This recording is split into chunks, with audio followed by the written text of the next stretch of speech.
Welcome, Gunrunner.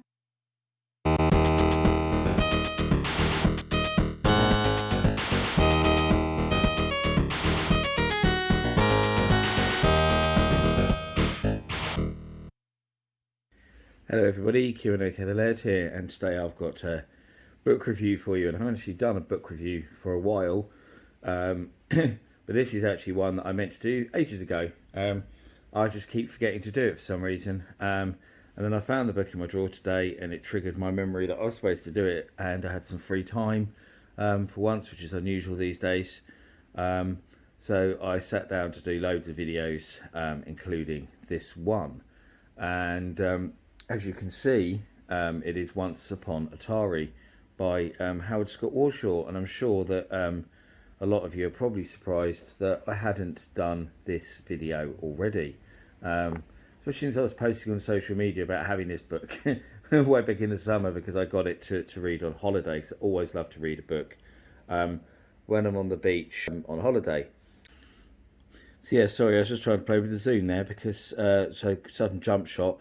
Because I zoomed it in loads, you could see the games and the flashback console in the background. I was going to use my real wood grain 2600 that's been in loads of my videos, but it was too big and took up too much to shot and got in the way.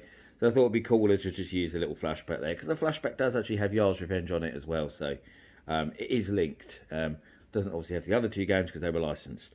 But yeah, now we should be able to see the book properly in the frame of the camera, which was the problem, which is why I played with the zoom there. But yeah, as I say, I bought it to read on holiday.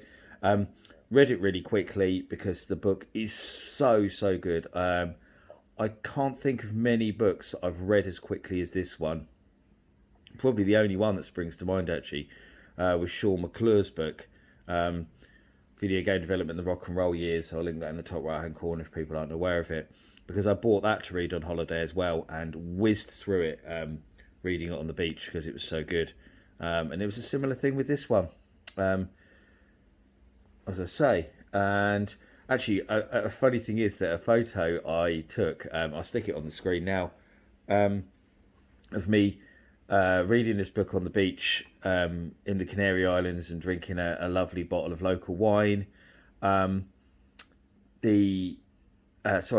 liked it so much that he asked if he could use it as a promotional picture for his own use, which I said he could, and he has. So that was quite cool as well for him to use that photo as he did. So thanks, Howard. That was really cool to have sort of someone who I looked up to so much want to use my photo to promote his own work.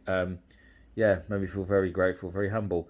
But here we go, yeah, Howard Scott Warshaw there with E.T. in the background on the TV.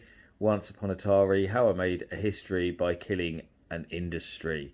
Because obviously, of course, a lot of people claim that E.T. is the worst game of all time when it's not even close. It's not even the worst game of the 2600. It's not even in the top 20 worst games on the 2600, in fact. So it's a bit of a nonsense, really, to call it one of the worst games ever. That's just one of these stupid internet things, like the Jaguar is the worst console ever as well, of course. Forward by Ernest Cline, author of Ready Player One, which again is very cool as well.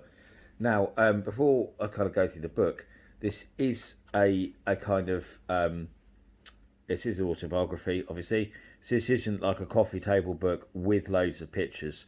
So there isn't really a great deal to show you here, other than telling you a bit about the book and how good it is.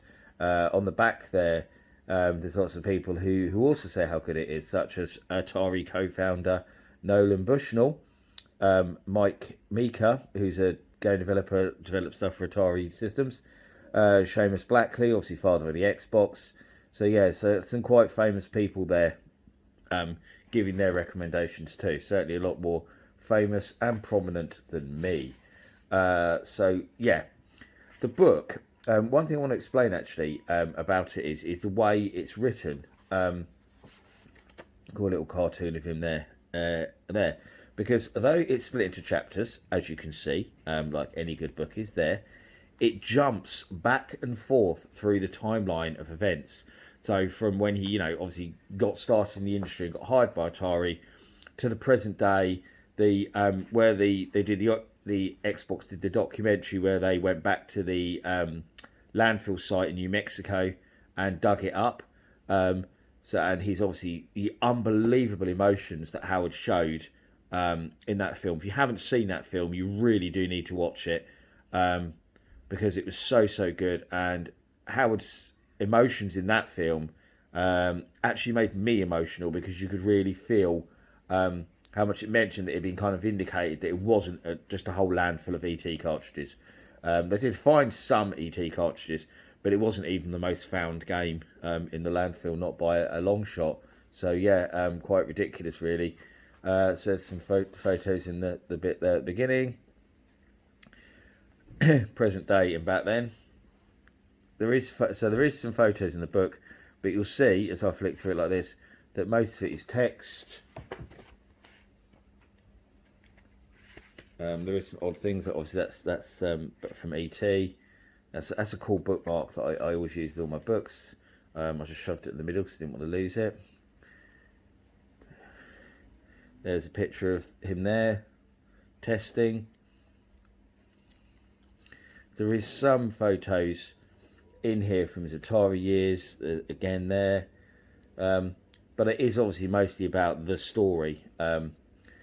His life story in many ways, and how working for Atari changed his life. And obviously he looks back on those years pretty fondly, and talks about what he's doing now, and all that kind of thing. So yeah, that's what the book is about more than anything. Is about him and his life journey, not just video games, but obviously the main subject of the story is the video game part of it, more than anything else, which is obviously why it's Once Upon Atari. But yeah, if you like reading autobiographies, then this is an essential. If you're interested in Atari, this is an essential book. And if you liked his games, this is an essential book. Really, I think if you're just interested in the video games in general, this is a great book. Yar's Revenge, people still talk about it as being one of the best 2600 games. It constantly comes up in those kind of lists.